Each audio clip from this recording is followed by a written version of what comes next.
ভবিষ্যৎকাল পর্যন্ত পৃথিবীতে মানুষ যতদিন আসবে, যতদিন মরবে, এই দুনিয়া যতদিন থাকবে, নতুন কোনো তথ্য কোরআনের দরকার নাই। জোরে বলুন সুবহানাল্লাহ। আল্লাহ হলেন সব জ্ঞানীদের সেরা জ্ঞানী। আল্লাহু আলিমুন বিজাতিস সুদূর। আল্লাহ বলছেন আমি বান্দার অন্তরের গোপন খবরও রাখি, এবং আমি আল্লাহ আমার মতো জ্ঞানী আর কেউ নেই।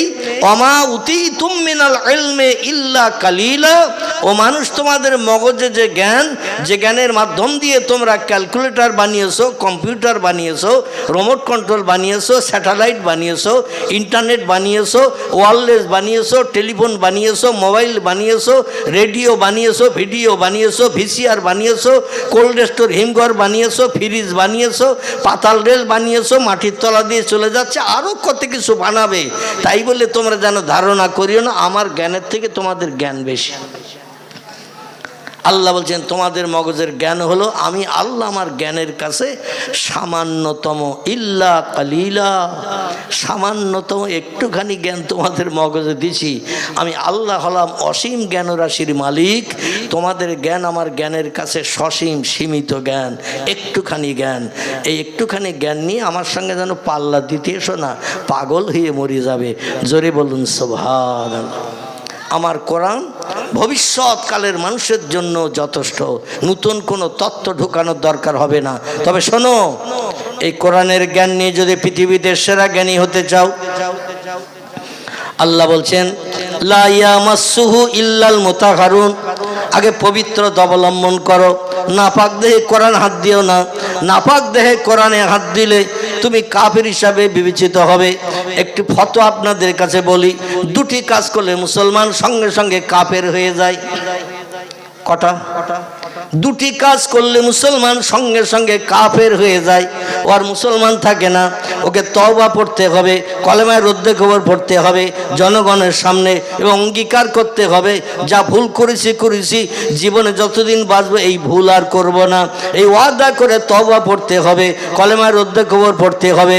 যদি না পড়ে লোকটা মারা যায়, ওর জানাজা নামাজ পড়ার দরকার নাই, এমনি এমনি কবরে পুঁতে দেওয়া ভালো হবে। কারণ ইসলাম শরীয়তে লোকটা মুসলমান নয়, আর মুসলমান যে না হবে তার জানাজা পড়ার কোনো দরকার নাই।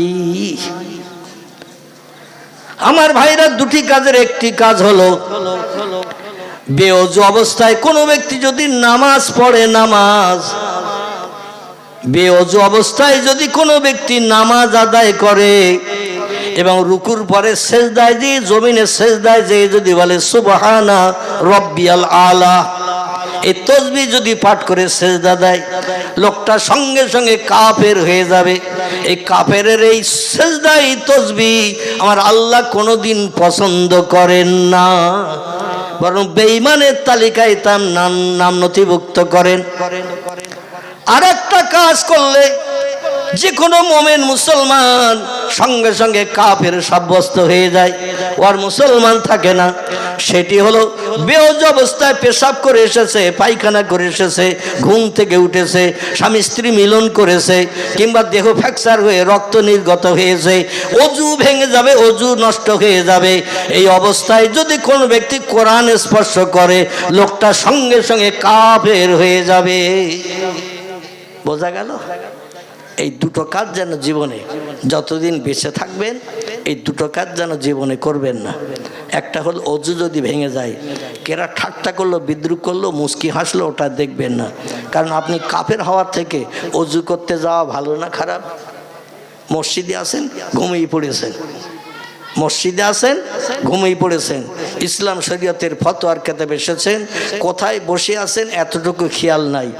মানুষ তন্দ্রায় গেছে, ঘুমিয়ে গেছে, পাশের মানুষ গুঁতো না দেওয়া পর্যন্ত আপনার ঘুম ভাঙে নাই, আপনার কিন্তু অজু নষ্ট হয়ে গেছে। ওই অবস্থায় যদি আপনি নামাজ আদায় করেন, আপনি কাফের সাব্যস্ত হবেন। এই জন্য বাই সরে গেছে, পিছনের দরজা দিয়ে হাওয়া নির্গত হয়ে গেছে। আপনি লজ্জার মাথা খেয়ে উঠে চলে যাবেন। উজু করে আসবেন। এখন আমি উজু করতে গেলে লোকে ধারণা করবো ওর 22 হারিয়ে গেছে, পিছনের দরজা দিয়ে হাওয়া নির্গত হয়ে গেছে, লোকজন হয়তো মুচকি হাসবে, ঠাট্টা করবে। কোনো দিকে তাকাবেন না। কে কি বললো, কে কি করলো, কে হাসলো কি কাঁদলো, ও দেখার দরকার নাই। আপনাকে যেতে হবে উজু করতে, অন্যথায় নামাজ পরিত্যাগ করতে হবে। কি করতে হবে? হয় অজু করতে হবে, অন্যথায় নামাজ ছেড়ে দিতে হবে। ওই জামাতের দরকার আপনার নাই, পরবর্তীতে একা নামাজ পড়বেন অজু করে, সেটাও ভালো। ওই জামাতের সবের আশায় বেঈমান হবেন না। জোরে বলুন আমিন। আল্লাহ যেন আমাদের হেফাজত করেন। বোঝা গেল ফতোয়াটা? বোঝা গেল তো নাকি আমার ভাইরা? এবার আসুন, আল্লাহ বলছেন তানজিলুম মির রাব্বিল আলামিন। দুনিয়ায় যত ধর্মগ্রন্থ আছে সব ধর্মগ্রন্থ মানুষের মগজ ধোলাই করা কথা। মানুষ তার ব্রেন মগজের জ্ঞান দিয়ে ধর্মগ্রন্থ লিখেছে। বেদ মানুষ লিখেছে, পুরাণ মানুষ লিখেছে, গীতা মানুষ লিখেছে, ভগবত মানুষ লিখেছে, রামায়ণ মানুষ লিখেছে, মহাভারত মানুষ লিখেছে, জিন্দাবাস্তা মানুষ লিখেছে, গ্রন্থ সাহেব মানুষ লিখেছে, উপনিষদ মানুষ লিখেছে, ত্রিপিটক মানুষ লিখেছে, যত ধর্মগ্রন্থ আছে বাইবেল মানুষ লিখেছে। আমার ভাইরা, সব ধর্মগ্রন্থ মানুষ রচনা করেছে। আমাদের ধর্মগ্রন্থের মালিক কে? জোরে বলেন। আমাদের ধর্মগ্রন্থের মালিক হলো আল্লাহ সুবহানাহু ওয়া তাআলা। সে আল্লাহ বলছেন, ও দুনিয়ার মানুষ তোমরা শোনো, আমার পাঠানো বাণী, আমার কথাবার্তাগুলো হলো কোরআন। কোরআন আল কোরআন। এই কোরআন পৃথিবীর কোনো মানুষের মগজ ধোলাই করা কথা নয়। এই জন্য আমি আল্লাহ আমার তরফ থেকে পাঠিয়ে দিয়েছি তানজিলুম মির রাব্বিল আলামিন। তোমাদের পরওয়ারদিগার পূর্বে যেখানে ছিল, বর্তমানে যেখানে আছে, ভবিষ্যতে যেখানে থাকবেন, সেই জায়গাটির নাম হল আরশ কুরসি। কি নাম? জায়গাটির নাম হল আরশ কুরসি। সেইখানে আমি অতীতে ছিলাম, বর্তমানে আছি, ভবিষ্যতেও থাকবো। সেইখানে আমি সংরক্ষণ করে রেখেছিলাম ফি লাউহিম মাহফুজ।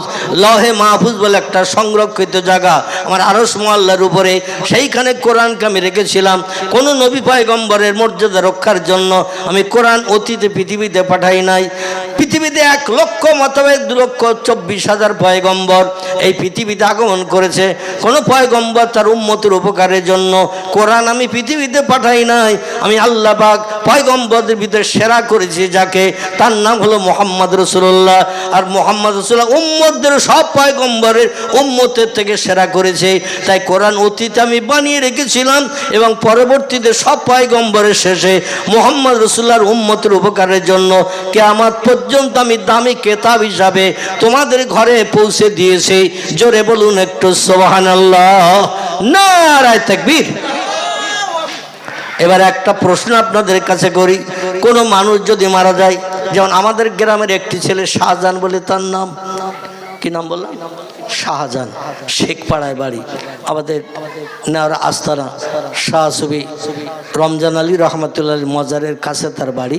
আমাদের নেওয়ার একজন আল্লাহর অলি ব্যক্তির কবর আছে, তার নাম শাহ সুবি রমজান আলী রহমতুল্লাহ। এনারই কবরের পাশাপাশি বাড়ি। ভেলুড়ে গিয়েছিল ট্রিটমেন্ট হতে, সেখানেই মারা গেছে। বাই ফ্লাইটে এরোপ্লেনে করে ফিরে এসেছে, মাগরিবের নামাজ বাদ তার জানাজা নামাজ হয়েছে। যাই হোক, এইরকম একটা মানুষ যদি মারা যায় আর পৃথিবীর কোনো দেশের থেকে যদি কেউ খবর নিয়ে আসে যে মরা মানুষ জেন্দা করে দেবে, 20,000, 50,000, 1 লাখ, 2 লাখ টাকা দিলে মরা মানুষ জেন্দা করে দেবে। সম্ভবত আমার থেকে তার বয়স অন্তত 10-12 বছর কম। কতটা বললাম? আমার থেকে 10-12 বছর তার বয়স কম। তার সে তো এখনো বুড়ো হয়নি, হয়েছে নাকি? খুব ভালো ছেলে, সৎ ছেলে। শাহজাহান তার নাম। বসিরহাট মায়াও আছে, ঘড়ি সারাই করা কাজ করতো। বসিরহাট মায়াও চেনেন তো নাকি? ওই বিমল ড্রেসেসের পাশে ওই মায়াও আছে, ঘড়ি সারাই কাজ। তার আগে কাজ করতো বসিরহাট থানার বাম পাশে ঘড়ির দোকানে ঘড়ি সারাই কাজ করতো। ছেলেটা মারা গেছে। আচ্ছা, এখন কেউ যদি এসে খবর, খুব ভালো করে এবার বুঝবেন, কেউ যদি এসে খবর দেয় যে অমুক দেশে ওষুধ তৈরি হয়ে গেছে, মরা মানুষের গালে 2 ফোঁটা দিলে ও আস্তে আস্তে জেন্দা হয়ে যাবে। আচ্ছা, জায়গা জমি ঘর বাড়ি বেচে গাছতলায় বাস করলেও যদি কেউ কোনো মরা মানুষ জেন্দা হয়, গাছতলায় বাস করতেও চাবে না? চাবে না? জায়গা জমি ঘর বাড়ি যা কিছু আছে সব বিক্রি করে দেবে। দিয়ে যদি বলে আম গাছের তলায় যদি বাস করতে হয় তাও বাঁচবো, আমি মারা গেছি, আমার সব বেঁচে দে, ওই দেশ থেকে ওষুধটাই নিয়ে আমার গালে 2 ফোঁটা দে। কি কি চাবে না? চাবে না? খিদিরপুর লোক বলতে চাবে না, মরি গেলি জিন্দা হওয়া চাবে? আমার ভাইরা, মানুষ কোনোদিন মরতে চায় না, ঠিক না ভুল? মরতে কেউ চায় না। আল্লাহ আজরাইলকে দিয়ে চাবি মোড়া দিয়ে দেয়, এই জন্য তার মরণ হয়। মরণ কেউ চায় না। কেউ যদি এসে বলে অমুক হসপিটালে ভর্তি হলে সেখানে ওষুধ খাইয়ে তোমারে জিন্দা করে দিয়ে দেবে, কিংবা অমুক জায়গায় একজন নামি দামি মানুষ আছে তার কাছে নিয়ে ট্রিটমেন্ট করলেই মরা মানুষ জিন্দা করে দেবে, আচ্ছা সেখানে তারে নিয়ে যাবে না? যাবে না। দুনিয়ার কোন দেশের বিজ্ঞানীরা, দার্শনিকেরা, ইঞ্জিনিয়ারেরা, ডাক্তারেরা, মাস্টারেরা, যত উচ্চশিক্ষিত হাকিম, উকিল, জজ, ব্যারিস্টার, এমনকি FACS London first class, first gold medallist, এমন করে বিদেশ থেকে, ইংল্যান্ড থেকে ফার্স্ট ক্লাস ডিগ্রি নিয়ে গোল্ড মেডালের স্বর্ণপদক নিয়ে ডাক্তার এসেছে। ওই ডাক্তার দেখার মরা মানুষ জিন্দা করবে, মানুষ সেখানে তারে নিয়ে যাবে না? যাবে না। কিন্তু পারবে কেউ? কোন মরা মানুষকে জিন্দা করতে কেউ পারবে? কোরআন বলছে যেটা মানুষের পক্ষে সম্ভব নয়, আমি কোরআন আমার পক্ষে সেটা সম্ভব। জোরে বলা যাবে না? একটু আর একটু জোরে বলা যাবে না? নারায়ে তাকবীর। কোরআন বলছে মানুষের পক্ষে যেটা সম্ভব নয়, আমি কোরআন আমার পক্ষে সেটা সম্ভব। যদি বলেন হোয়াট ইজ দ্য ডকুমেন্ট, আমি গোটা কয়েক তথ্য দেই, তবে এই সব তথ্যের সংশোধন করা, সব তথ্যের পরিবেশন করা হয়তো সম্ভব হবে না। পরবর্তী বক্তা ইতিমধ্যে এসে যাবে হয়তো ইনশাল্লাহ, তবে যতটা পারি আমি আপনাদের কাছে তথ্য পরিবেশন করি। দেখতে দেখতে 1.5 ঘন্টার প্রায় কাছাকাছি হতে গেল।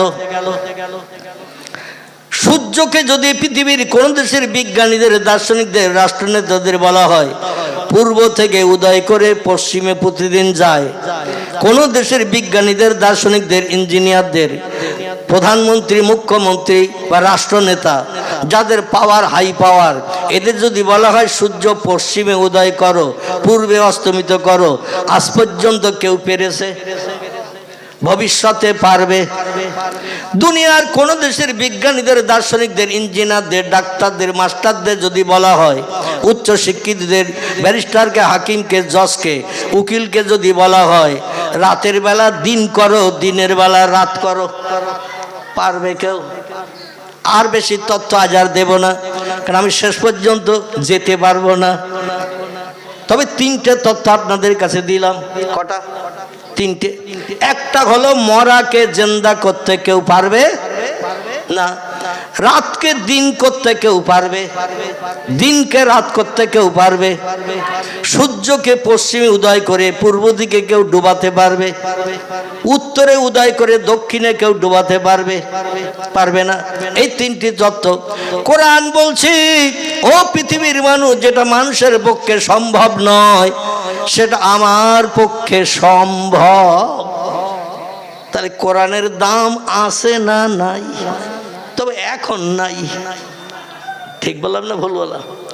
এখন নাই। এই জন্য বললাম আমরা তো কোরআনকে নিয়ে একটু যাচাই করি নাই। করেছি? কোন সমস্যায় বিপদে পড়লে যাই মেম্বারের কাছে, যাই প্রধানের কাছে, যাই MLA এর কাছে, যাই থানার ওসির কাছে, যাই বন্ধুর কাছে, তাদের কাছে যে সমস্যা জানাই, সমস্যা যে কোরআন সমাধান করে দিতে পারে এটা কোনোদিন কোরআনের কাছে হাত পেতেছি? কোরআন ঘরের সামসেটের কোনায় রাখা আছে, মসজিদের আলমারিতে রাখা আছে, কোরআন মাদ্রাসায় রাখা রয়েছে, ওই পর্যন্তই যথেষ্ট। একটা বই পুস্তক যদি কোনো জায়গায় 2-1 বছর 3 বছর রাখা হয়, ওতে উই পোকা লাগবে না? লাগবে না? কথা বলেন। মাকড়সার জালে অ্যাটাচ করবে না? করবে না? আসলে 2-3 বছর, 5 বছর, 7 বছর রেখেছি, ওতে তো হাত লাগাতে পারেনি, কোনো সমস্যা তারে পেড়ে নিয়ে একটু জানাতে পারেনি, যার কারণে কোরআন আমাদের কাছে আজ অমূলক হিসাবে বিবেচিত। আল্লাহ পাক কোরআনের সম্ভবত তৃতীয় পারায় তত্ত্ব দিয়েছেন, বিসমিল্লাহির রহমানির রহিম, তুলিজুল লাইলা ফিন নাহারে ওয়া তুলিজুন নাহারা ফিল লাইল অতুখরিজুল হাইয়া মিনাল মাইয়িতে অতুখরিজুল মাইয়িতা মিনাল হাইয়্যি ওয়াতারযুকু মান তাশাউ বিগাইরি হিসাব। জোরে বলুন একটু আল্লাহু আকবার, আর একটু জোরে বলুন আল্লাহু আকবার। আল্লাহ এখানে এই আয়াতে দুটি তথ্য দিয়েছেন। আমি কটা তথ্য বলেছি আপনাদের কাছে? তিনটে। এই আয়াতের ভিতরে দুটি আছে। আসলে এই দুটি নিয়ে একটু আলোচনায় যাই। যদি বক্তা আসতে লেট করে তাহলে 3 নম্বরে যাব, অসুবিধা নেই তো। তো এছাড়াও আরও জলসা আছে খিদিরপুরে, এখনও আরও 2টো প্রোগ্রাম, 3টে প্রোগ্রাম আছে। এই জলপার এখানে বোধহয় আরেকটা প্রোগ্রাম আছে, এবং মির্জাপাড়া মসজিদে একটা আছে যেটা মক্তব ছিল, মসজিদ হেজ ওখানে আছে, আর আমাদের মহল্লার মসজিদের একটা বাৎসরিক জলসা আছে না। আল্লাহ যদি হায়াতে বাঁচিয়ে রাখেন, এই 3 জায়গায় একটু আমার এই তথ্য নক করে দেবেন, তাহলে আমি তথ্য পরিবেশন করে আপনাদের মগজ সাফ করার চেষ্টা করব সাবান দিয়ে। জোরে বলুন একটু আমিন। আল্লাহ বলছেন তুলিজুল লাইলা ফিন নাহার, আমি রাতের বেলা দিন করি, দিনের বেলা রাত করি। আমার দেয়া তত্ত্বের ভিতরে একটা এসেছে না আসেনি? আল্লাহ বলছেন রাতের বেলা দিন করি, দিনের বেলা রাত করি। তাহলে আল্লাহ কথাটা মিথ্যা বলেছে তো নাকি? কথা বলেন। কোরআনের শুরুতে আল্লাহ বলছেন যালিকাল কিতাবুল লা রাইবা ফি, আমার কোরআনের ভিতরে যত বিষয়ে তথ্য পরিবেশন করা হয়েছে, লা রাইবা ফি, কোনো তথ্যের ভিতরে শকসভা সন্দেহ নাই, কোনো মিথ্যা নাই, ভুল নাই। It is true fact. কোরআনের সব কথাগুলো সত্য। চিল্লায়ে বলুন আল্লাহু আকবার। আল্লাহ তথ্য বর্ণনা করার আগেই প্রথমে ইন্ট্রোডাকশন, সূচনা, ভূমিকায় জানিয়ে দিয়ে দিলেন অনেক তথ্য তোমাদের মগজের সঙ্গে অ্যাডজাস্ট হবে না, মিল হবে না, তাই বলে যেন ধারণা করেন আল্লাহ ভুলভাল বলেছে, ভুল তথ্য দিয়েছে। এই জন্য প্রথমে কোরআন বর্ণনা করার আগেই আমি বলে দিলাম আমার কোরআনে যত বিষয়ে তথ্য পরিবেশন করা আছে, লা রাইবা ফি, কোনো তথ্যের ভিতরে সবসময় সন্দেহ নাই, মিথ্যা নাই, ভুল নাই, কোনো বাজে কথা একটাও লেখা নাই, যা আছে সব ট্রু ফ্যাক্ট, সত্য। তাহলে 3টির একটা চলে গেল। রাতের বেলা দিন, দিনের বেলা রাত করতে পারেন কে? আল্লাহ। এখন সেটা বাস্তবে আমি প্রমাণ না দিলে তো আপনাদের মগজে দুশ্চিন্তা ঢুকে থাকবে, ঠিক না ভুল? হুজুর বললেন যে আল্লাহ পারেন, কিন্তু প্রমাণটা তো দেখালেন না, কি ঠিক না ভুল? আচ্ছা, এই প্রমাণটা দেখাবো। এই আয়াতে আল্লাহ আরেকটা তথ্য দিয়েছেন, অতুখরিজুল হাইয়া মিনাল মাইয়িতে অতুখরিজুল মাইয়াতা মিনাল হাইয়্যি ওয়াতারযুকু মান তাশাউ বিগাইরি হিসাব। চিল্লায়ে বলুন একটু আল্লাহু আকবার। আল্লাহ এই আয়াতে আরো একটা তথ্য দিলেন, রেজেক রুজির মালিক আমি আল্লাহ। আমার দেওয়া খাবার এক দানা বাড়তি কেউ খেতে পারে না। আমি যেটা বান্দা সৃষ্টির জন্য বরাদ্দ করি সেটাই তার নসিবে জোটে। আমি আল্লাহ যেটা বরাদ্দ করি না, হাজার চেষ্টা করলেও তার নসিবে সেটা জুটবে না। জোরে বলুন একটু সুবহানাল্লাহ। এই আয়াতে তথ্য এসেছে 3টি, তবে আমি আপনাদের কাছে তথ্য পরিবেশন করেছি 3টি। রেজেক রুজির বিষয়টা আজকের আর বলবো না, তবে এই প্রথম 2টি আপনাদের কাছে তথ্য দেই, তারপরে আল্লাহ সময় সুযোগ দিলে 3টির আরেকটি তথ্য আপনাদের কাছে দেব। সকলে বলুন আমিন। আচ্ছা, অসুবিধা হচ্ছে তো নাকি? হচ্ছে না?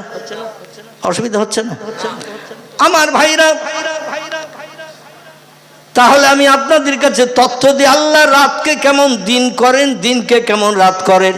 অতীতকাল থেকে নিয়ে ভবিষ্যৎকাল পর্যন্ত পৃথিবীর কোনো মানুষের বাবার ক্ষমতা হবে না রাতকে দিন করা, দিনকে রাত করা। আল্লাহ বলছেন আমি করতে পারি।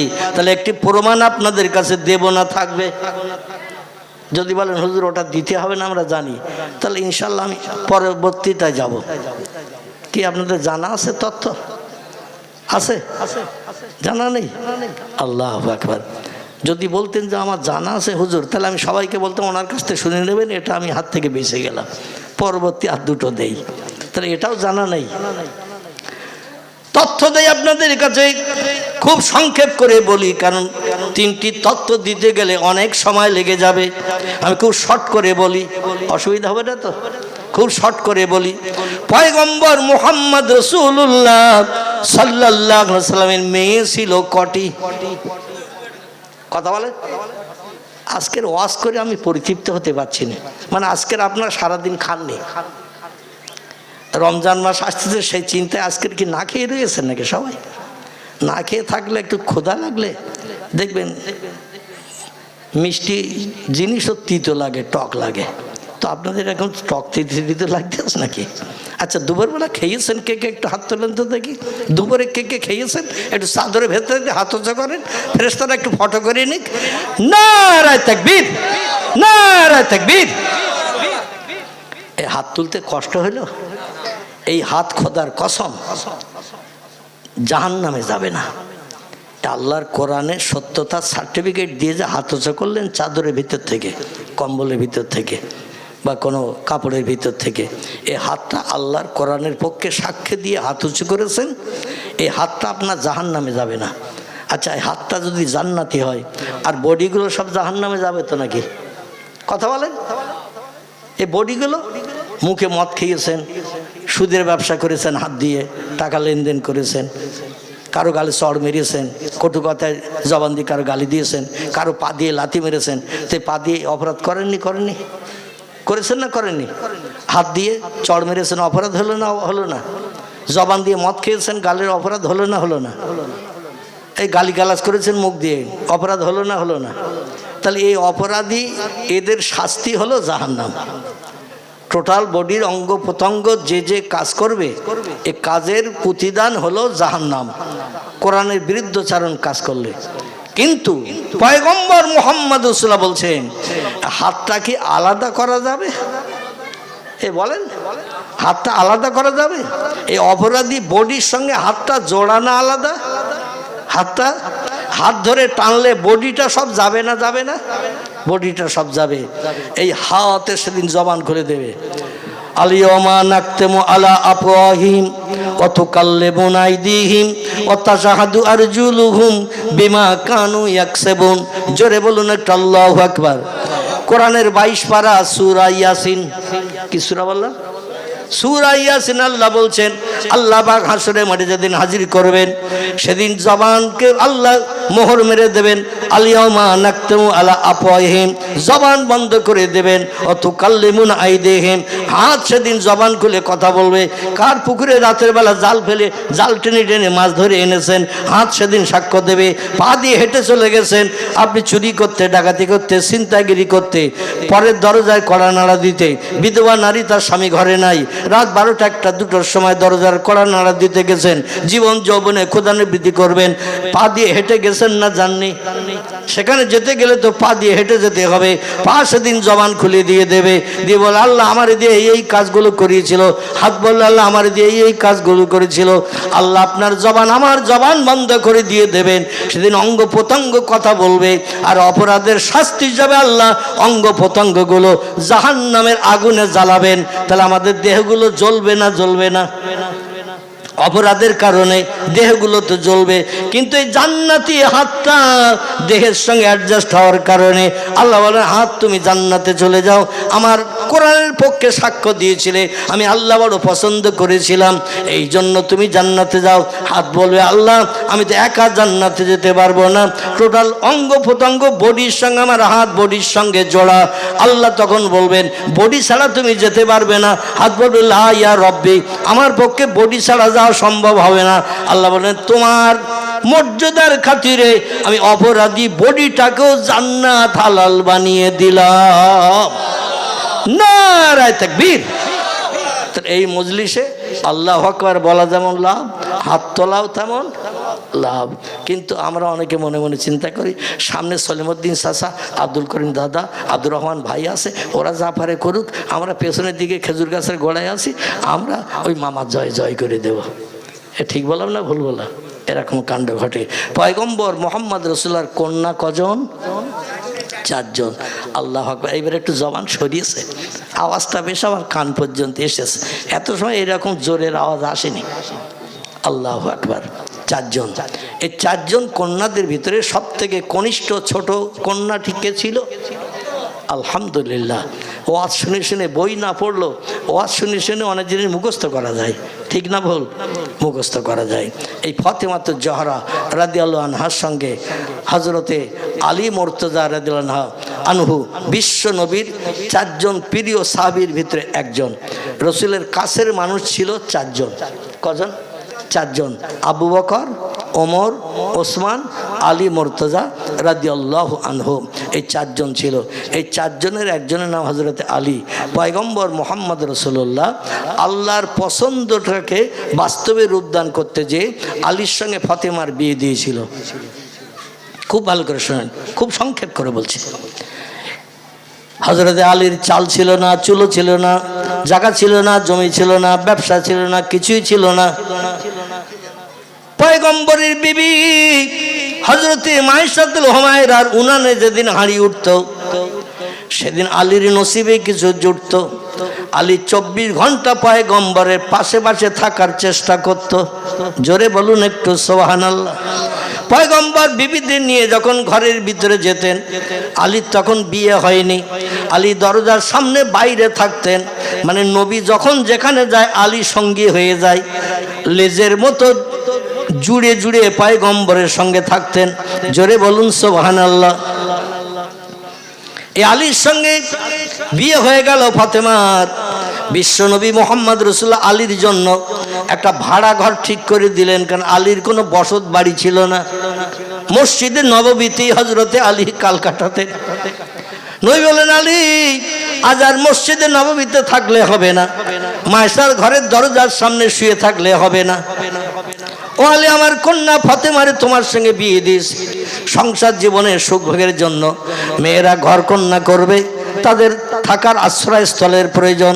এই জন্য জুল হলাই বলে একটি জায়গা আছে মদিনা থেকে 8 কিলোমিটার দূর। কতটা দূর? মদিনা থেকে 8 কিলোমিটার দূর একটি জায়গার নাম হলো জুল হলাই। ওখানে এখনো কিছু খেজুর বাগান আছে। বিদেশিরা যখন মরুভূমির পথ পাড়ি দেয়, খেজুর গাছের গায়ে উটগুলো ঘোড়াগুলো বেঁধে রেখে ওই গাছের তলার ছায়ায় বিশ্রাম করে। সামনে ফাঁকা, পিছনে ফাঁকা, ডাইনে ফাঁকা, বাঁয়ে ফাঁকা, কোনো ঘর বাড়ি বসত বাড়ি টাড়ি নাই। এই জন্য ওইখানে এসে বিশ্রাম করে একটু শান্ত হয়ে আবার চলে যায়।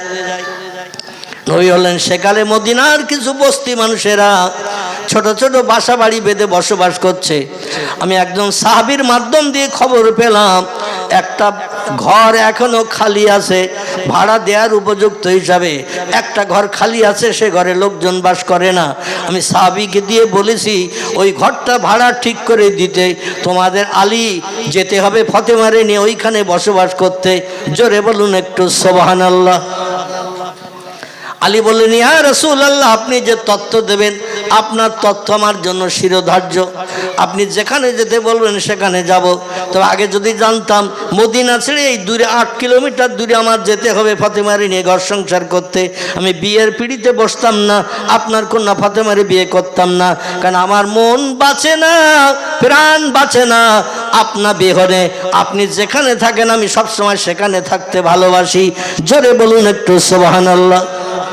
নবী বলছেন, লা ইউমিনু আহাদুকুম হাত্তা আকুন আহাব্বা ইলাইহি মিন ওয়ালিদিহি ওয়া ওয়ালাদিহি ওয়ান নাসি আজমাইন, রাওয়াহু মুসলিম। আল্লাহর নবী সাল্লাল্লাহু আলাইহি সাল্লাম পবিত্র মুসলিম শরীফের হাদিসে জানিয়েছেন, লা ইউমিনু আহাদুকুম, তোমাদের ভিতরে ওই লোকটি কখনো ইমানদার মুমিন মুসলমান হিসাবে বিবেচিত হবে না, মুসলমান হিসাবে সাব্যস্ত হবে না, হাত্তা আকুন আহাব্বা ইলাইহি, আমি মুহাম্মদ রাসূলুল্লাহ আমাকে যত সময় না পর্যন্ত সব ভালোবাসার থেকে বেশি না ভালোবাসবে, আমাকে যত সময় না পর্যন্ত বেশি ভালোবাসবে, তত সময় পর্যন্ত ওই লোকটি পূর্ণ কামেলে মুমিন ইমানদার হবে না। সাহাবীরা বলে, ইয়া রাসূলুল্লাহ, বেশি ভালোবাসা বলতে কি বোঝায়? নবী বলছেন, মেও ওয়ালিদিহি ওয়া ওয়ালাদিহি ওয়ান নাসি আজমাইন, সন্তান যেমন তার বাপকে ভালোবাসে, বাপ যেমন সন্তানকে ভালোবাসে, মা যেমন মেয়েকে ভালোবাসে, মেয়ে যেমন মাকে ভালোবাসে, ভাই বোনকে ভালোবাসে, বোন ভাইকে ভালোবাসে, একজন আরেকজনকে রক্তের বাঁধনে যেমন বেশি বেশি ভালোবাসে, তার থেকে বেশি ভালোবাসা আমি মুহাম্মদ আমার সঙ্গে তৈরি করা না পর্যন্ত পূর্ণ ঈমানদার তুমি হতে পারলে না।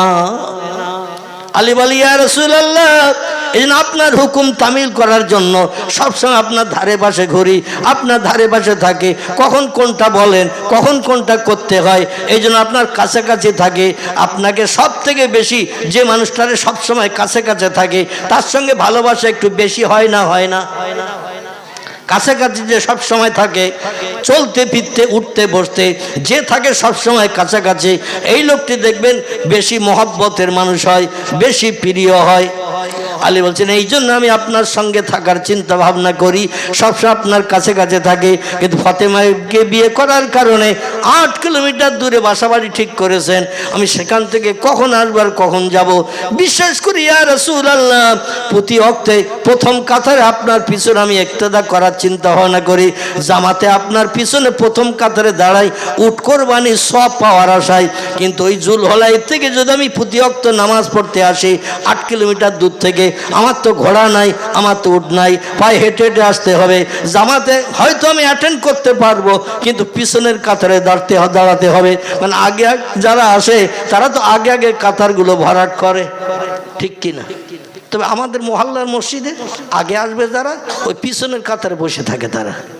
আমি মাঝে মাঝে কিছু উপদেশামূলক বক্তব্য জুমার দিন রাখার সময় পিছনের মানুষকেও মাঝে মাঝে ডেকে ভেতরে ঢোকাই।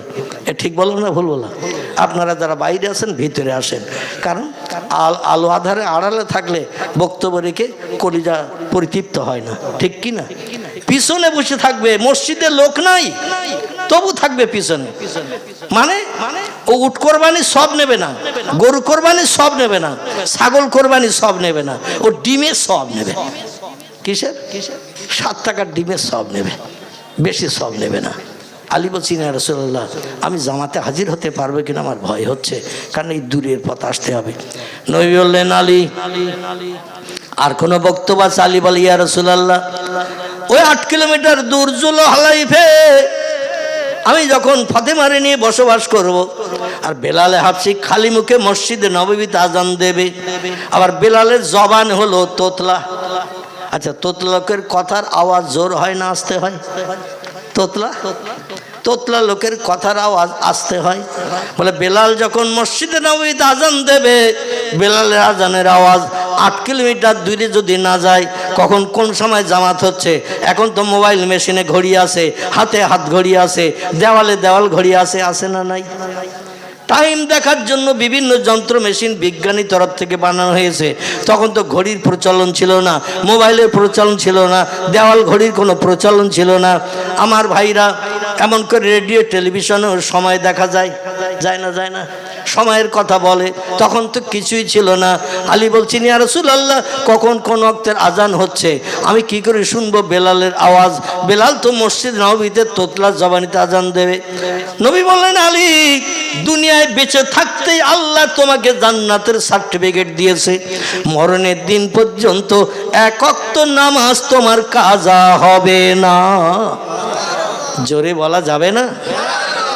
আল্লাহ কি এমনি এমনি সার্টিফিকেট দিয়েছে? ও আলী, 1 ওয়াক্ত নামাজ জামাতে তোমার কাজা হবে না।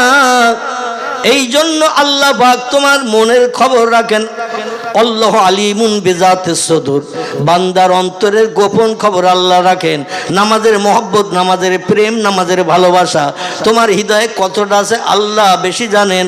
আল্লাহু আলামু বিমুরাদিহি, আল্লাহ বেশি জানেন, বেশি খবর রাখেন। অতএব তোমার চিন্তা করতে হবে না। বেলাল তোতলা জবানিতে আজান দিল, এই মসজিদে নবীর হাওয়া জুলহলাইফে তোমার কানে আগে পৌঁছে দেবে। নারায়ে তাকবীর। 8 কিলোমিটার দূরে বেলালের কণ্ঠের আওয়াজ আল্লাহ হাওয়ার মাধ্যম দিয়ে তোমার কানে পৌঁছে দেবে। এখন মাইকে আজান দিল, 1.5 কিলোমিটার দূরেও যায় না, ঠিক কিনা? আর গেলেও মানুষ আজানের কোনো খবরই নেয় না। আজানের কোনো ফলো পর্যন্ত করে না। ঠিক না ভুল? আল্লাহ হাওয়ার মাধ্যম দিয়ে তোমার কানে আওয়াজ পৌঁছে দেবে। আর ওই এলাকায় যত বস্তি মানুষ বসবাস করছে ওই খেজুর বাগানের ধারে জুলহলাইফে, ও আলী, বিলালের আজান ধ্বনির আওয়াজ যখন তোমার কানে হাওয়ার মাধ্যম দিয়ে আল্লাহ পৌঁছে দেবেন, তুমি ঝোপড়ি ঘর থেকে বেরিয়ে এসে বাইরে তুমি আল্লাহু আকবার ধ্বনির আওয়াজ শুরু করে দেবে।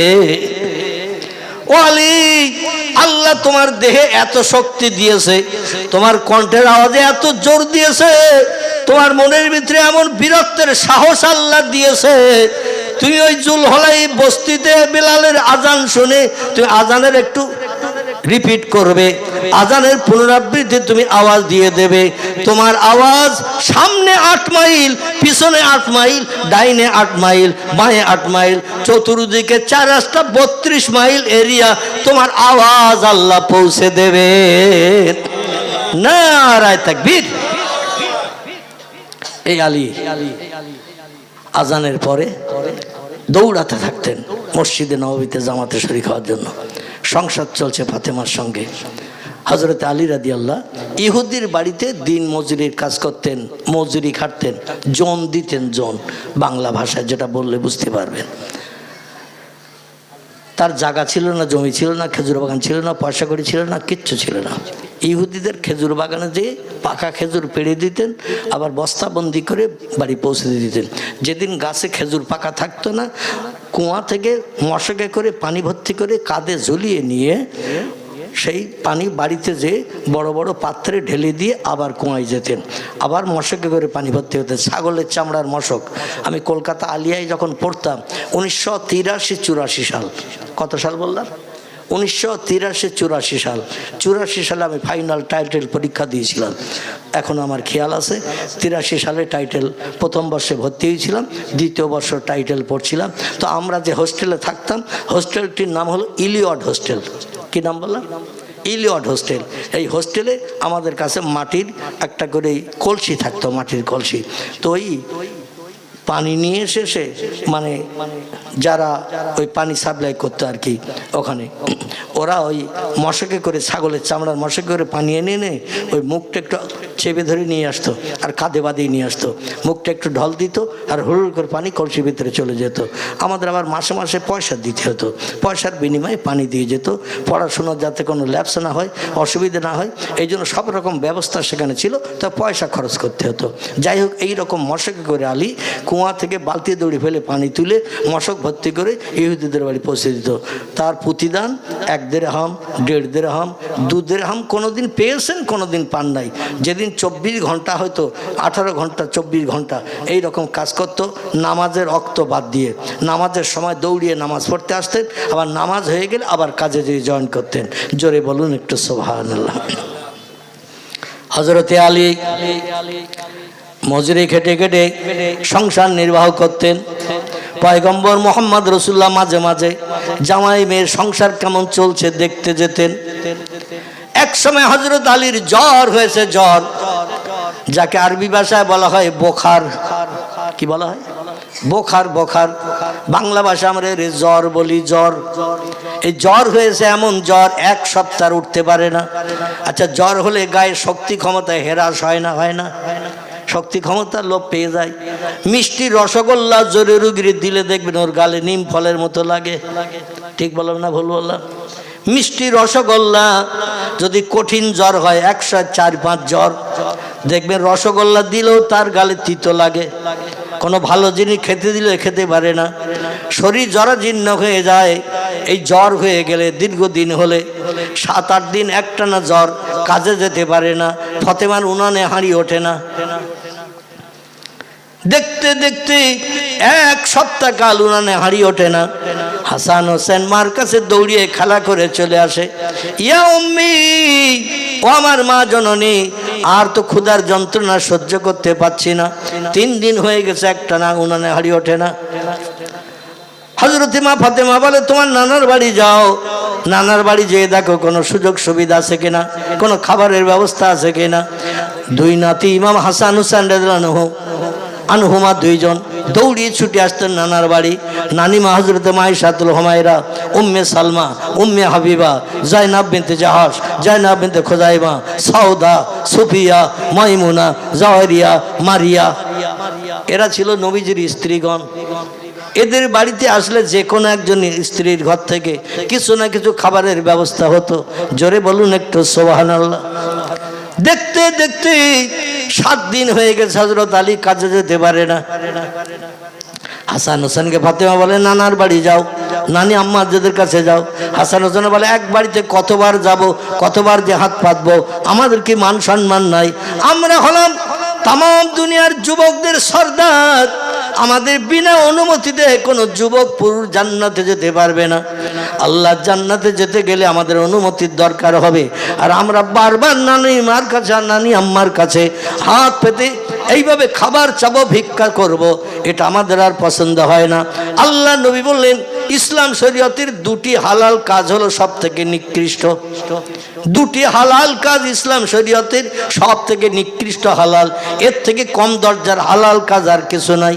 কাজটা হালাল, অবৈধ না বৈধ, তবে একেবারে নিকৃষ্ট হালাল, নিম্ন হালাল। সাহাবীরা বললেন মা হিয়া ইয়া রাসূলুল্লাহ, সেই কাজ দুটো কি কি? নিম্ন হালাল, যদিও হালাল যদিও ভালো, কিন্তু নিম্ন কাজ। কাজ দুটি কি কি? নবীজি বললেন 1 নম্বরের কাজ হলো স্ত্রীরে তালাক দেওয়া। কি দেওয়া? স্বামী স্ত্রীতে মতদ্বন্দ্ব হয়েছে, ঝগড়াঝাটি হয়েছে, কথা কাটাকাটি হয়েছে, আর সঙ্গে সঙ্গে একে দমে 11 বার বলে দিয়েছে তোরে তালাক দিলাম, তালাক দিলাম, তালাক দিলাম, তালাক দিলাম, একদমে যতবার বলা যায়। খিদিরপুরে অবশ্য এত বলে না, আমাদের গ্রামে এরকম ঘটনা অনেক জায়গায় ঘটেছে। দুর্ভাগ্য, এখনো তারা সেই স্ত্রী নিয়ে ঘর সংসার করছে, এখনো তারা সেই স্ত্রী নিয়ে ঘর সংসার করছে, স্ত্রীকে শোধরিয়ে নেয়নি। ইসলাম শরীয়তের নিয়ম আছে, রাগের মাথায় পড়ে যদি স্ত্রীর তালাক দেয় কেউ, ধৈর্য ধরতে না পারে, ইসলাম শরীয়তের নিয়ম আছে স্ত্রীকে আবার নেওয়ার, কিন্তু সেটা তাহলিল করতে হবে, অন্য জায়গায় বিয়ে দিতে হবে। সে স্বামী ছেড়ে দেবে, 3 মাস 10 দিন পরে আবার আপনি বিয়ে করে পুরনো স্ত্রীর ঘরে তুলতে পারবেন। কিন্তু এই অপরের কাছে বিয়ে দিতে হবে, এটার কেউ মেনে নিতে চাচ্ছে না। এমন ঘটনা অনেক জায়গায় অহরহ ঘটছে। নাউজুবিল্লাহি মিন জালিক। জোরে বলুন নাউজুবিল্লাহ। আমার ভাইরা, নবী বললেন 2টি নিকৃষ্ট হালালের ভিতরে, নিম্ন হালালের ভিতরে একটি নিম্ন হালাল হলো স্ত্রীকে তালাক দেওয়া। তুমি তোমার স্ত্রীর আচার ব্যবহারে খুশি হতে পারো নাই, এই জন্য তুমি তারে পৃথক করছো। তোমার সংসার নির্বাহের জন্য আর একটা ওই জাতের মেয়ে তো তোমার ঘরে আনতে হবে। তুমি তো কোনো ছেলেকে বিয়ে করে সংসার চালাতে পারবে না, আর একটা মেয়ের বিয়ে করতে হবে। যে স্ত্রীর তালাক দিয়েছো ওরও বেকাহাড়, যে মেয়েটা আবার বিয়ে করে আনবে তারও বেকাহাড়। যে স্ত্রীর সঙ্গে ঝামেলা হয়েছে, যার কারণে তালাক দিয়েছো, এই স্ত্রীর তুমি ঘরে আনছো নতুন, এর সঙ্গে কি ঝামেলা হবে না? এ সার্টিফিকেট তোমারে দিল কে? কি বোঝা গেল? আবার নতুন যে স্ত্রীকে আনছো একটি স্ত্রীর তালাক দিয়ে, এ তো বেকাহাড়ের তৈরি, এরও সঙ্গে তো সংসার করতে গেলে ঝামেলা হবে, কথা কাটাকাটি হবে, গালিগালাজ হবে। তাহলে এইভাবে তুমি সারা জীবনকে বে করবে আর তালাক দেবে? বরং ধৈর্য ধরো, সবর ইখতিয়ার করো, যেভাবে মানিয়ে নিয়ে সংসার চালানো যায় সেভাবে চালাও। এই কাজটা হলো একেবারে নিকৃষ্ট, কম দরজার হালাল। আর একটা হালাল আল্লাহ নবী বলছেন ইসলাম শরীয়তে আর একটা হালাল আছে, নিম্ন হালাল। সে হালালটি হলো কারো কাছে হাত পেতে কিছু চাওয়া। বোঝা গেল? কারো কাছে হাত পেতে কিছু চাওয়া, এটা হলো একেবারে নিম্ন হালাল। এই জিনিসটা আমি আল্লাহর নবী কোনোদিন কারো কাছে হাত পেতে কিছু চাই নাই, আর আল্লাহ যেন আমার চাইতে না দেয়। কারো কাছে হাত পেতে কিছু চাওয়াটা এটা বড় নিন্দনীয়, লজ্জাকর ব্যাপার। মুসলমানদের ঘরের কিছু মানুষ দেখবেন 10,000 20,000 টাকা ব্যাংক ব্যালেন্স রয়েছে, তবু ভিক্ষা করে বেড়াচ্ছে। আছে না নাই? জায়গা জমি আছে 1-1.5 বিঘে 2 বিঘে 4 বিঘে জমি রয়েছে, ভিক্ষা করে বেড়াচ্ছে। পাকা ঘর বাড়ি রয়েছে, সাধ্য পাকা ঘর বাড়ি, পরের বাড়ি ঝিয়ের কাজ করলে যথেষ্ট তার চলে, গায়ে শক্তি ক্ষমতা আছে, ও ভিক্ষা করে খাচ্ছে। পরের কাছে শুধু এই দরজায় হাত পাতা, মা কিছু দাও, ভিক্ষা দাও, এটা দাও, ওটা দাও, যেটা দেখবে ওরা সেটা চাবে। দুনিয়া সব যদি ধরিয়ে দেন, তাও ওদের কলিজা ভরবে না। হ্যাঁ, ঠিক বললো না, বললো না? যেটা দেখবে সেটা চাবে। এই ভিক্ষুকদের এটা ব্যাড হ্যাবিট, এটা বদ অভ্যাস। একটা দড়িতে যদি শাড়ি মেলে দেওয়া থাকে সেটাও চাবে। আমার শাড়ি ছেঁড়া, পরার কিচ্ছু নেই, ওই শাড়িটা আমার দেবো, এমন ভাবে দরদ দেখাবে, কলিজা আপনার আগুনে কলিজা বরফের মতন ঠান্ডা হয়ে যাবে। পরে খোঁজ নিয়ে দেখা যাচ্ছে ওর বাড়ি 7খানা শাড়ি তোলা করে ভাঁজ করে রাখা দিয়েছে। বলছে আমার ছেঁড়া শাড়ি পরার মতন নাই, তোমার ওই শাড়িটা আমার দেও বুবু জান। এই ঘটনা ঘটে না? ঘটে না? আমার বাড়িতে তো ঘটে। আমার ভাইয়ের নবী বলছেন কারো কাছে হাত পাতাটা হলো নিন্দনীয়, হালাল। হযরত ইমাম হাসান হুসেন আর যেতে চাইছে না নানি আম্মাদের কাছে, বলে তাহলে অপেক্ষা করো, দেখি কোনো আল্লাহ কোনো ব্যবস্থা করে কিনা। ফাতেমা হযরত আলীকে ডেকে বলছেন প্রাণের স্বামী, দুটি বাচ্চা তারা ক্ষুধার যন্ত্রণায় কাতর, অনাহারা, আজ 3 দিন ওনার হাড়ি ওঠে না, এখনো পর্যন্ত আপনার জ্বর সারে নাই, মজুরি খাটতে যেতে পারছেন না, ইহুদির বাড়ি কাজ করতে যেতে পারছেন না, উপায় কি? আলী বললেন, এ ফাতেমা, আমিও বাচ্চাদের মুখের দিকে তাকে দেখলাম, মুখ শুকনো হয়ে গেছে, কতদিন আর লোকের বাড়ি যে এইভাবে খাবার চাবে। নবী নন্দিনী ফাতেমার সন্তান হিসাবে দেখি কিছু করা যায় কিনা। যে ইহুদির বাড়িতে মজুরি খাটতো, খেজুর গাছের খেজুর পাড়ত, কুয়ার থেকে পানি তুলে তার মশক ভর্তি করে বাড়িতে বড় পাত্রে ভরে দিত, তার বাড়ি যেয়ে বলছেন আমি অসুস্থতা ছিলাম দীর্ঘ আর 7 দিন, যার কারণে ওখানে হাড়ি ওঠে না, 3-4 দিন হয়ে গেল, বাধ্য হয়ে আমার গায়ে এখনো শক্তি ক্ষমতা আসে নাই, জ্বর এখনো সারে নাই, কিন্তু কিছু অর্থ আমার কর্য ধান না দিলে আমার সংসারে উনানে তো হারিয়ে উঠছে না, বাচ্চারা অনাহারা হয়ে মারা যাচ্ছে, আমার বিবির মুখটাও কালো হয়ে গেছে, নানা নানির কাছে আর কতদিন যে চাইবে, আমাদেরও মান সম্মান ইজ্জতে লাগছে। নবী বলছেন মানুষের কাছে হাত পাতাটা হলো একেবারে নিকৃষ্ট, নিন্দনীয়, হালাল, সব থেকে কম দরজার হালাল। এ কাজটা করাও আল্লাহ নবী পছন্দ করেন না। 8 দিন পেটে পাথর বেঁধে রেখেছেন, কিন্তু কারো কাছে হাত পেতে নবী কিছু চান নাই। চিল্লাই বলুন একটু সুবহানাল্লাহ। কদিন? 8 দিন। 8 দিন পেটে পাথর বেঁধে রেখেছেন, জামা গায়ে দিয়েছেন পাথর উপরে, পেটটা উঁচু। সাহাবীরা দেখে নবীজির পেট উঁচু, নিশ্চয়ই নবীর বিবিরা ভালো মন্দ রান্না করেছে, নবী খেয়েছেন একটু বেশি বেশি, তাই জামাটা ঠেলে রয়েছে। এই দেখে সাহাবীরা বাড়ি যেয়ে বিবিদের বললেন ভালো মন্দ রান্না করো, নবী ভালো খেয়েছেন আমরাও ভালো খাবো, নবী না খেলে আমরা অনাহারা থাকবো। কারণ নবীর সঙ্গে আমাদের সম্পর্ক একেবারে আঙুলের সঙ্গে আঙুল যেমন গায়ে গায়ে থাকে, ওই রকম আমরা নবীর আদর্শের সঙ্গে জোড়া। জোরে বলুন একটু সুবহানাল্লাহ। আমার ভাইরা, ইহুদি বলছেন আলী তুমি কি বলতে চাইছো বলো। বলো আমার কিছু টাকা কর্জ দাও, পরবর্তীতে মজুরি খেটে কাজ করে দেনা পরিশোধ করব। অনেকের যাদের জায়গা জমি আছে তাদের অনেকে লাখ জানা, মানে অটোমেটিক 1 মাস 1.5 মাস 2 মাস বছরের ভিতরে 2 দিন 5 দিন 10 দিন কাজ কামাই যায়। তাছাড়া বাকি একটা মানুষের বাড়ি কাজ করে এরকম লোক অনেকে আসে না? আসে না? অনেকে আছে একটা না কাজ করে তার বাড়ি, বিশ্বস্ত মানুষ, অন্য কাউরে কাজে না নিয়ে তারে কাজে নাই। আলী বলল পরবর্তীতে আপনার বাড়িতে আমি মজুরি খাটি, অন্য কোথাও তেমন কাজ করতে যাই না, আপনার কাজ না থাকলে অন্য জায়গায় কাজ খুঁজি, আপনার কাজ থাকলে আপনার কাজ করি। আপনি কম বেশি আমারে চেনেন, আমিও কম বেশি আপনারে চিনি।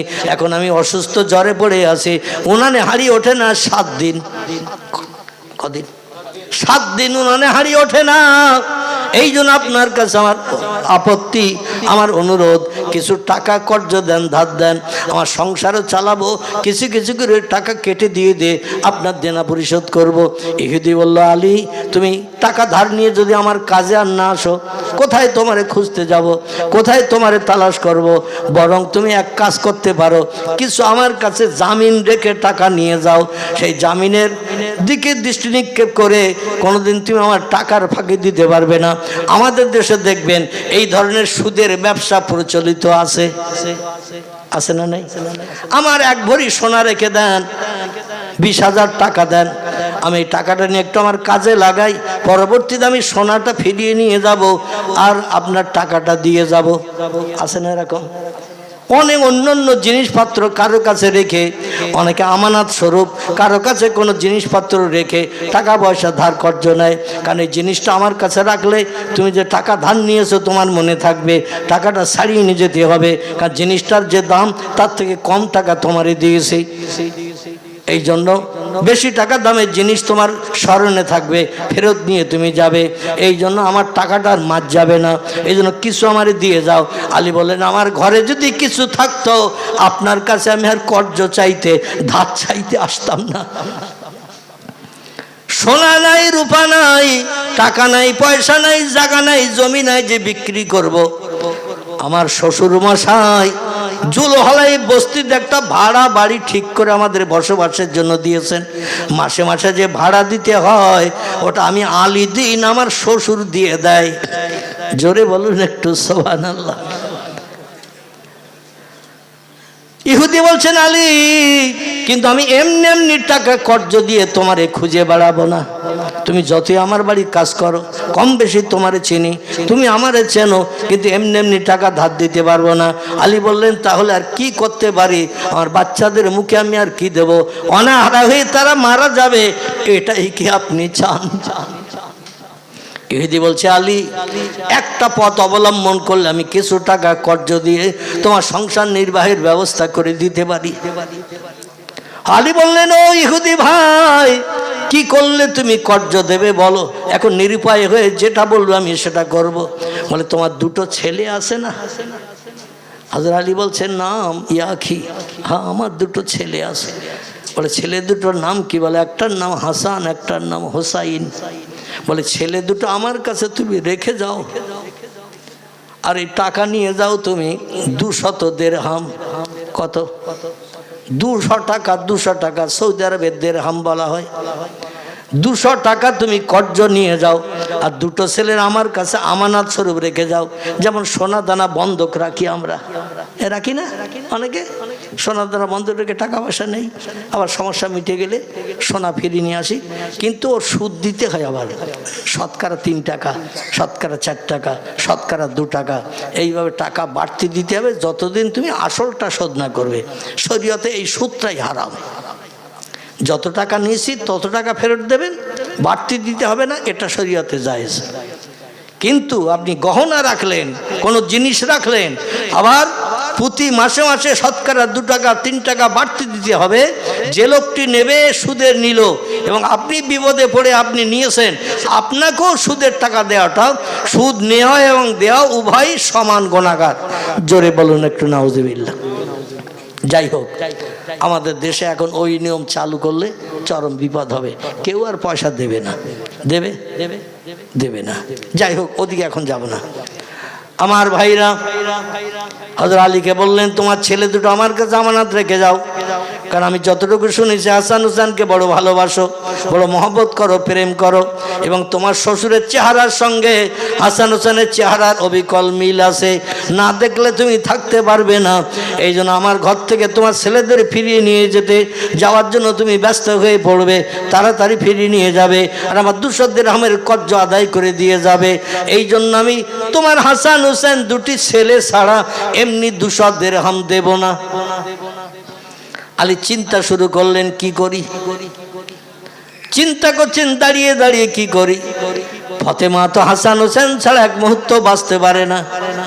বলে, আমি একটু বাড়ির থেকে ঘুরে আসি, আমার বিবিকে একটু জানিয়ে আসি, নিজে নিজে কোনো সিদ্ধান্ত নেব না, আমার স্ত্রী যেটা নিতে বলবে সিদ্ধান্ত আমি সেটাই নেব। দৌড়ি হযরত আলী বাড়ি ফিরে এসেছেন। ফাতেমা বলছেন, মা হালুকে মাকবারুকে ইয়া যাওজি, প্রাণের স্বামীন কোনো সুরাহা হলো নাকি? আলী বলছেন, নাম ইয়া জাওজাতি, এ প্রাণের বিবি ফাতেমা, এ সাইয়্যিদাতুন নিসা, तमाम দুনিয়ার নারীদের সরদারিনী, শোনো।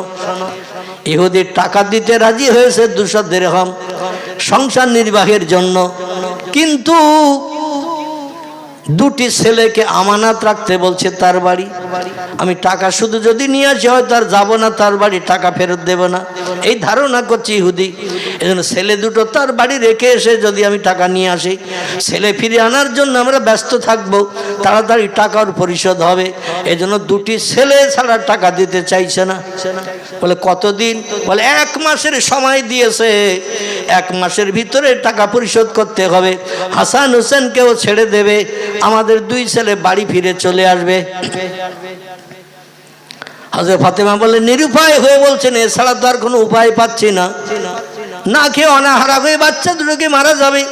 ইহুদি বাচ্চা দুটোর খেতে দেবে তো? বলে হ্যাঁ, ইহুদির বাড়ি থাকলে ইহুদি খেতে দেবে, ওদের খাওয়ার চিন্তা করতে হবে না। আমাদেরও সংসারটা 200 দিরহাম খরচ করলে আমরা ইনশাল্লাহ বেশ কিছুদিন চালাতে পারবো। আল্লাহ সুস্থ করলে আবার মজুরি খেটে অল্প অল্প করে দেনা পরিশোধ করব। আর 1 মাসের সময় নিয়েছি যখন, আর অসুবিধা নাই। 1 মাসের ভিতরে 200 দিরহাম আমি কিছু কিছু গস্তিত রেখে রেখে শোধ করে হাসান হোসেনকে বাড়ি ফিরিয়ে আনবো। ফাতেমা বলেন না মিয়া জাউজি, এ প্রাণের স্বামী, তবে তাই হোক, আপনার কথার উপরে কথা বলবো না। সংসারের এই দুশ্চিন্তা দূর করার জন্য, অভাব দূরীকরণের জন্য আপনি যে সিদ্ধান্ত নিয়েছেন, আপনার সিদ্ধান্ত আমি একমত হলাম। তবে সংসারে পরিচালনার জন্য যেটা আয় করে নিয়ে আসবেন, একটু কম কম সংসারে খরচ করে টাকা গস্তিত রেখে 1 মাসের ভিতরে ফিরে আনার চেষ্টা করবেন। আলী বললেন না মিয়া জাউজাতি, ওটা আমারে বলতে হবে না, তোমার বাবা আমারে বলেছে আনা মদিনাতুল ইলমে ওয়ালিউন বাবুহা, আমি হলাম জ্ঞানের শহর, আর এই শহরের দরজা হলো হযরতে আলী। তোমার বাবা আমার নামে সার্টিফিকেট দিয়েছে। তাম দুনিয়ার মুসলমানদের ভিতরে, ইমানদার মোমেনদের ভিতরে আল্লাহ পাক পয়গম্বরের পরে আমার জ্ঞান সব থেকে বেশি দিয়েছেন।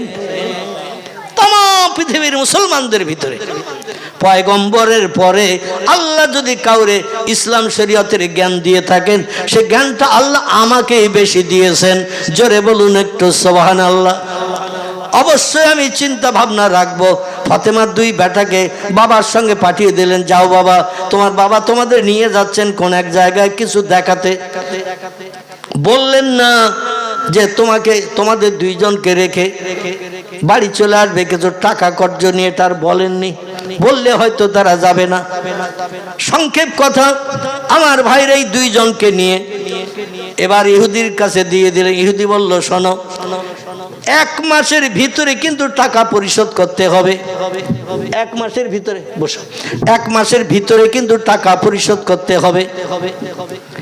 1 মাসের ভিতরে যদি টাকা পরিশোধ না করো, তাহলে কিন্তু সন্ধ্যা গড়িয়ে গেলে, সূর্য অস্তমিত হয়ে গেলে হাসান হোসেন কিন্তু আর ফেরত হবে না। সন্ধ্যাবেলা সূর্য পশ্চিম দিকে অস্তমিত হয়ে গেলে হাসান হোসেন কিন্তু আর ফেরত হবে না। 1 মাসের ভিতরে তোমাকে টাকা পরিশোধ করতে হবে। আলী দিন মজুরি করে সংসার চালায়, কিছু কিছু অর্থ রেখে দিয়ে দেখতে দেখতে দেখা গেল 1 মাস হতে আর 1 দিন বাকি, 200 দিরহাম টাকা জোগাড় হয়নি। মাগরিবের নামাজ পড়তে গেছেন হযরতে আলী। আসরের সময় থেকে হযরত আলী নবী সাহাবীদের কাছে বলছেন, ভাইরা আমি একটু বিপদগ্রস্ত আছি, দুশ্চিন্তায় আছি।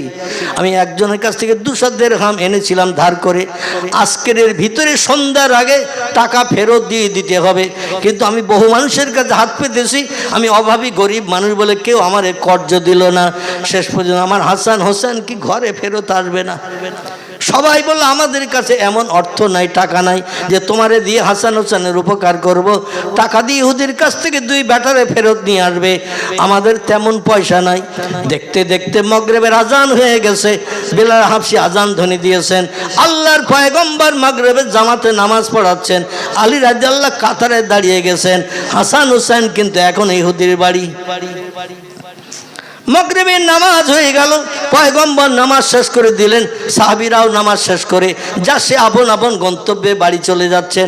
হযরতে আলী মাথা নিচু করে চোখ দিয়ে ঝরঝর করে মসজিদে নববীর বারান্দা, মসজিদে নববীর জমিনের জায়নামাজের পাটি ভিজাতে শুরু করেছেন। কান্নার একটা আওয়াজ, কোন কোন করে আওয়াজ হচ্ছে। আল্লাহ নবী বললেন, মাপ কুকা ইয়া ইউহাল আসহাব, এ সাহাবীরা, মাগরিবের নামাজ হয়ে গেল, সবাই আপন আপন গন্তব্যস্থানে ঘরে ঘরে ফিরে গেল, কিন্তু কোথা থেকে একটা করুণ কান্নার আওয়াজ আসছে। কে কাঁদছে একটু দেখো বলো। সাহাবীরা খোঁজ নিয়ে দেখে আলী রাদিয়াল্লাহু মাথা নিচু করে মসজিদ নববীর ভিতরে বড়ে বসে কোন কোন করে কাঁদছেন, হাউ হাউ করে তিনি কাঁদছেন। কান্নার আওয়াজটা একটু আস্তে আস্তে হচ্ছে, জোরে জোরে কাঁদেন না। সাহাবীরা বলে, ইয়া রাসূলুল্লাহ, আপনার প্রিয় জামাই ফাতেমার স্বামী কান্না করছে, ফাতেমার স্বামী কান্না করছে ইয়া রাসূলুল্লাহ। আল্লাহ নবী বললেন, আলী আমার কাছে ডাকো। পয়গম্বর মুহাম্মদ রাসূলুল্লাহর কাছে আলীকে ডাকা হলো। আলীকে বলল, মাপ কুকা ইয়া আলী ইবনে আবি তালিব, এ আবু তালেবের বেটা আলী, তুমি কাঁদছো কেন? হযরত আলী বললেন, ইয়া রাসূলুল্লাহ, হাসান হোসেন ইহুদির বাড়ি জামিনদার, 200 দিরহাম এনেছিলাম। আজকের মাগরিবের ভিতরে সন্ধ্যা হওয়ার আগে টাকা ফেরত দেওয়ার কথা ছিল, কিন্তু আমি টাকা জোগাড় করতে পারিনি। অনেক নবী সাহাবীদের কাছে ধার চেয়েছে, কর্জ চেয়েছে, তারা কেউ দিয়ে আমার এই বিপদ থেকে উদ্ধার করতে পারেননি। তাই আর আমার 2 বেটাকে ইহুদি ফেরত দেবে না। সন্ধ্যা হয়ে গেছে, মাগরিবের নামাজ হয়ে গেছে, এই জন্য আমি ফাতেমার কাছে যে কি জবাবদিহি করবো ইয়া রাসূলুল্লাহ। তার 2 বেটার চেহারা আর ফাতেমা দেখতে পাবে না, ইহুদি ওদের আর ছাড়বে না। তাই আমি বসে বসে নিরুপায় হয়ে কাঁদছি। রাসূল বললেন, এ আলী, তুমি কেঁদো না, তুমি কেঁদো না। আল্লাহ পাক, আমি পয়গম্বর মুহাম্মদ রাসূলুল্লাহ, আমাকে এখন হায়াতে বাঁচিয়ে রেখেছেন। জোরে বলুন একটু সুবহানাল্লাহ। নবী বললেন, আলী, কত টাকা তুমি জামিন রেখে হাসান হোসেনকে রেখে এসেছো? বলে, ইয়া রাসূলুল্লাহ, 200 দিরহাম। বলে, 200 দিরহাম যদি হয় তাহলে আমার সাহাবীরা যারা মসজিদে নববীতে আছে তাদের একটু ডাকো। সাহাবীদের ডাক দেওয়া হলো, সাহাবীর এসে হাজির হলো। আল্লাহ বললেন, তোমাদের কারো কাছে 200 দিরহাম কর্জ পাওয়া যাবে। হাসান হোসেনকে জামিন থেকে মুক্তি করে নিয়ে বাড়ি ফিরিয়ে আনা হবে। ফাতেমার দুলাল ফাতেমার ঘরে আসবে। আজকের সন্ধ্যার ভিতরে টাকা দেওয়ার কথা ছিল, কিন্তু মাগরিবের নামাজ অতিবাহিত হয়ে গেছে, রাত হয়ে গেছে, সূর্য অস্তমিত হয়ে গেছে। 200 দিরহাম তোমরা কে দিতে পারবে?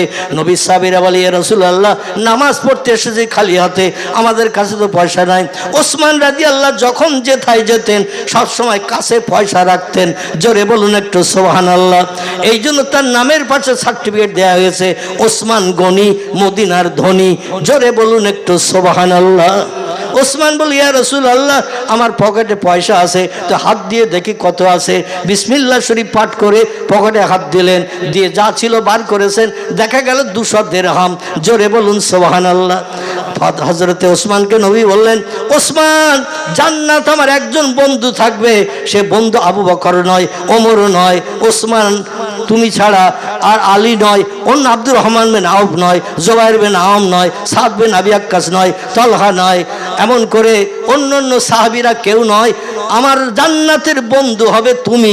জোরে বলুন একটু সুবহানাল্লাহ। ওসমানের হাতে টাকা নিয়ে আল্লাহর পয়গম্বর আলীর কাছে দিয়ে বললেন, যাও, এই টাকা নিয়ে যাও, ইহুদির দেনা পরিশোধ করে হাসান হোসেনকে নিয়ে এসো। এই জন্য আমি 1 মাসাধিকাল হাসান হোসেনকে দেখি না।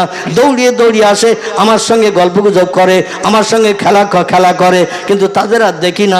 জামিন রেখেছো, তাও তো আমারে বলো নাই। আলী বলছি, ইয়া রাসূলুল্লাহ, এখন আর টাকা দিয়ে কোনো লাভ হবে না, টাকা নিয়ে গেলে লাভ হবে না। নবী বললেন, কেন? বলে, সন্ধ্যার আগে টাকা দেওয়ার ওয়াদা ছিল, রাত হয়ে গেছে, মাগরিবের নামাজ হয়ে গেছে, রাতের বেলা টাকা দিলে ইহুদি নেবে না। নবী বললেন, আমি যাই নামাজের পার্টিতে আবার নফল নামাজে বসছি, আল্লাহর কাছে হাত তুলে তোমার 2 বেটার জন্য দোয়া করছি। যাও, আল্লাহ ডুবান্ত সূর্য আবার উদয় করে দিন তৈরি করে দেবে। জোরে বলুন একটু সুবহানাল্লাহ। লম্বা ঘটনা আর আলোচনা করব না। পিজ্জাদা হুজুর কেবলা এসেছেন, তিনি আপনাদের কাছে দীর্ঘ সময় ধরে আলোচনা রাখবেন ইনশাল্লাহ। ইহুদির বাড়ি হযরতে আলী গেল, যে বললেন, উনি নিতে চাইলেন না। বলে, একটু বাইরে বার হও, পশ্চিম দিকে তাকাও, সূর্য যদি আপনার নজরে দেখা যায় তাহলে দিন আছে, এটাই প্রমাণ হবে, আর আমার টাকা আপনি নেবেন, 2 বেটারে ফেরত দেবেন। ইহুদি বলে, রাত কয়েক ঘন্টা হয়ে গেছে, আর এখন তোমার ছেলে তুমি ফেরত দিতে আসছো, এটা হবে না। বলে, একটু বাইরে বেরিয়ে দেখো। বাইরে বেরিয়ে দেখে পশ্চিম আকাশে সূর্য উদয় হয়ে দিনের আলো দিয়ে আস্তে আস্তে ডগমগ করে নিচের দিকে নামতে শুরু করেছে। চিল্লায় বলুন একটু সুবহানাল্লাহ, নারায়ে তাকবীর। এই দৃশ্য দেখেই ইহুদি হযরত আলীর কাছে বলল, তোমাদের সেই পয়গম্বরের কাছে আমারে নিয়ে যাও। তোমাদের পয়গম্বর মুহাম্মদ রাসূলুল্লাহ যদি ডুবন্ত সূর্যকে উদয় করে দিনের আলো দেখিয়ে দিতে পারে, নিশ্চয়ই বেশক তিনি আল্লাহর আখেরি জমানার পয়গম্বর, এতে কোনো সন্দেহ নাই। আমি আর ইহুদি থাকবো না, কলেমা পড়ে মুসলমান হয়ে তোমাদের জাত ভাই হয়ে যাব। জোরে বলুন একটু আমিন। ওমা আলাইনা ইল্লাল বালাগ। হুজুরের কাছে বেয়াদবির জন্য আমি ক্ষমা চাচ্ছি। মানে ঘটনাটা একেবারে শেষ অঙ্কে এসে গিয়েছিল, এই জন্য 2-4 মিনিট একটু বসিয়ে রাখলাম। এটা বেয়াদবি হলো, যাই হোক আমি তার কাছে ক্ষমা চাচ্ছি। আগামী আর দুটো তথ্য এখনো বাকি আছে না, ওটা ইনশাল্লাহ অন্য দিন আবার আলোচনা করব। না হয়ে গেছে, আমার হয়ে গেছে, বলা হয়ে গেছে। আমি এই ঘটনাটা শেষ করলাম, আর দুটি তথ্য বাকি আছে। মরা জেন্দা এবং আল্লাহ পাক রেজেক রুজি কেমন দেয়, আয়াতে 3টি তথ্য আল্লাহ দিয়েছিলেন। একটা হলো মরাকে জেন্দা করা এবং দিনকে রাত করা, এবং আল্লাহ রেজেক রুজি কেমন দেন বান্দাদের, বান্দারা নিজেরাও কল্পনা করে বুঝতে পারে না। যাই হোক, একটি তথ্য পরিবেশন করলাম, 2টি তথ্য বাকি আছে। আগামীতে ইনশাআল্লাহ আল্লাহ যখন যদি সময় সুযোগ দেন, হায়াতে বাঁচিয়ে রাখেন, তথ্য পরিবেশন করব। ওমা আলাইনিল বালাগ। উচ্চ রবে একটু তাকবীর ধ্বনি দেন, নারায়ে তাকবীর। ওয়াজ শোনার মতন ইচ্ছা আপনাদের নেই দেখছি আমি। মানে এখানে দোয়া করে দিয়ে তাবারক দিয়ে বাড়ি যাওয়াটাই বোধহয় ভালো হবে নাকি। কিন্তু তাহলে দাওয়াত করেছেন কেন?